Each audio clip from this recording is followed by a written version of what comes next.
If you thought the election was feisty and personal, Meghan Markle has been slammed by the First Lady of Nigeria for flaunting her nakedness everywhere during her recent visit to the African country. The Duchess of Sussex spent 3 days in Nigeria earlier this month, where she was accompanied by her husband, Prince Harry. Meghan made a number of outfit changes during the trip, and it seems her fashion was taken as a profound insult by the First Lady. Take a listen.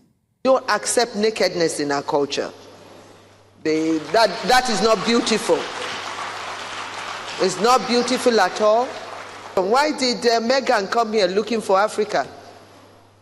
That is something we have to take home with. We know who we are, and don't lose who you are. Well, for reaction to this growing diplomatic row, I'm delighted to welcome revered royal author and Prince Harry biographer Angela Levin. Angela, lovely to see you again. I've never thought of Meghan Markle as someone who flaunts her body. Are these remarks a little harsh? No, I think you're absolutely right. I was furious when I saw her. I mean, she went to go to a school that was a very religious school, Muslim school. All the girls had their heads covered, and the women, the teachers, had they're supposed to cover your shoulders. They had that and some sort of hat. And she went with a backless dress, which went down her side, right? I mean, you don't do that. But by Western standards, that's not provocative. That's not exactly Madonna, is it? Well, I think it is very provocative, because if she'd been going representing the royal family, they wouldn't go anything. She wouldn't wear anything like that. But she should know, it's common sense that you don't try and make people angry or embarrass them or flash your body in those sort of circumstances. I thought it was absolutely appalling. You should see me. I was livid with it. And also, again, wearing string tops to it. I thought her choice of clothing... All right, folks, Meghan Markle has done it again. She traveled to Nigeria for a 3-day tour with Prince Harry, and instead of making headlines for positive reasons, she's being dragged for her outfit choices. The First Lady of Nigeria herself called Meghan out, saying, "We don't accept nakedness in our culture." And honestly, she's not wrong. Royal expert Angela Levin was furious when she saw this, calling it undignified and completely unnecessary. And honestly, I agree. Social media is roasting Meghan for this, saying she should have known better. And let's be honest, if Kate Middleton had worn this, the media would have gone crazy. Angela Levin did not hold back.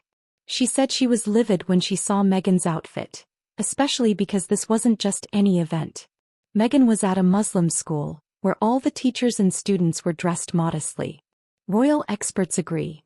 If Meghan were still an official royal, she would never have worn this. It was absolutely terrible. Here she's dressed quite similarly. You see those pictures just there, quite similarly to some of the people welcoming her.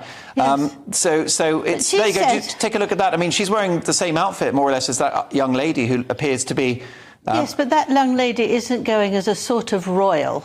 That young lady could be anybody. We weren't introduced to her. We don't know. They're there trying to mock the royal family, and so they've got to show something which is dignified, and I don't think that's dignified. I think it's absolutely appalling and completely unnecessary. And why do you think that Meghan Markle made those wardrobe choices? What might have motivated that choice of outfit? Well, I think she didn't have aides to help her. I mean, the royals who go out, they have a lot of discussion. They have weeks of studying it and what's appropriate and what isn't. But one of the things I think is that her behaviour, looking like that, so inappropriate, will sort of slide down to affect the royal family, because they had so much that was royal. They're going from one thing to another. And I think that it wasn't just a visit.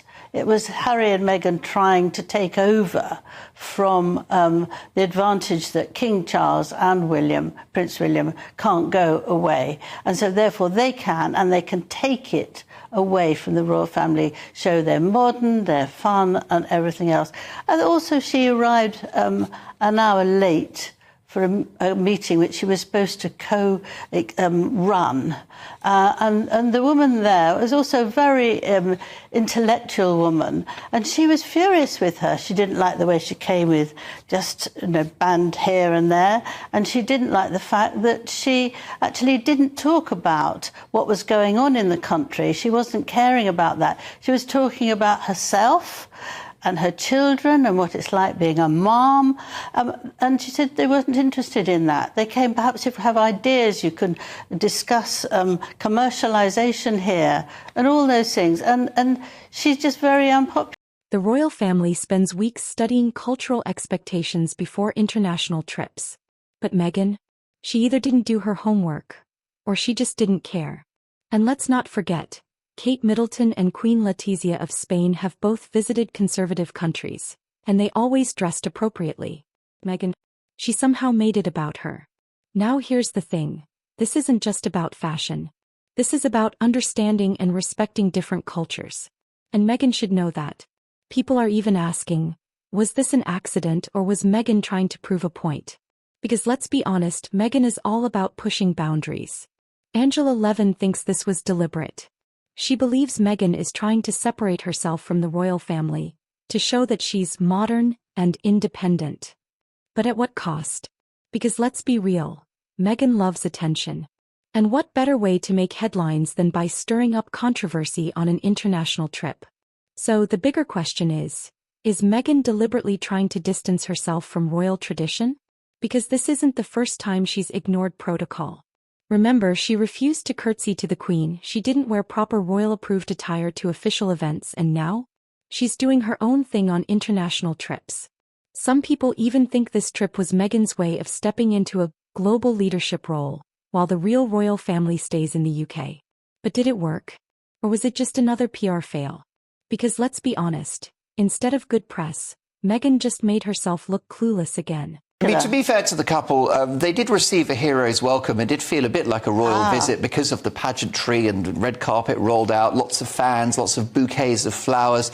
Many would argue that Meghan looked very elegant and very smart. However, it definitely rubbed the First Lady up the wrong way, didn't it? Yes. And what did she mean when she said that Meghan and Harry, or Meghan, was looking for Africa? What do you think she meant by that statement? I think she was looking to be very important there because she said, this is my home, this is my country. She'd go there and she'd want to be queen. I mean, she wants to be queen. Was she implying that Meghan was somehow appropriating the culture? Yes, absolutely.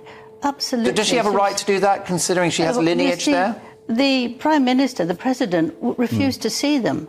So you get the idea of what they're worried about. Angela, I wish we had longer. We could do an hour. We could do the whole show on this, couldn't we? But can I just very briefly, a couple of seconds, ask you, we reported yesterday on a story circulating that Princess Catherine may not be seen in public until at least 2025. What is your understanding of the situation? My understanding is to shut it all up with us, trying again and again to find out the date. I think it is bunkum. Well, we don't know. I bet you she doesn't know. I bet the doctor doesn't know yet, because it's a long attention to making her well. It needs a lot of time, and it does hurt you, and you can't sort of get better very, very quickly. And, you know, they're doing like they did before she mentioned that she'd had cancer. Okay. And they should leave her alone and just be quiet and wait. And you'll get about 2 or 3 days' notice, and then she'll do it. Well, there you go. We don't know when. Wise words. Couldn't agree with you more. Angela, come back and see us again soon. My thanks to revered royal author and Harry biographer Angela Levin. Next up. So here's the big question. Was this Meghan's biggest PR mistake yet? Because instead of looking like a modern icon, she just disrespected an entire culture. Angela Levin said it best. This was totally avoidable. But Meghan? She always finds a way to put herself in the headlines. And social media? They're not buying it. People are calling her out for being tone-deaf, disrespectful, and desperate for attention. At the end of the day, was this trip really about charity? Or was it just about Meghan Markle? Because right now, it's looking like another Meghan show. Alright folks, that's it for today's reaction. If you enjoyed this breakdown, hit that like button, subscribe for more, and let's get the conversation going. Do you think Meghan deliberately ignored cultural expectations? Or was this just another clueless PR disaster? Drop your thoughts in the comments below.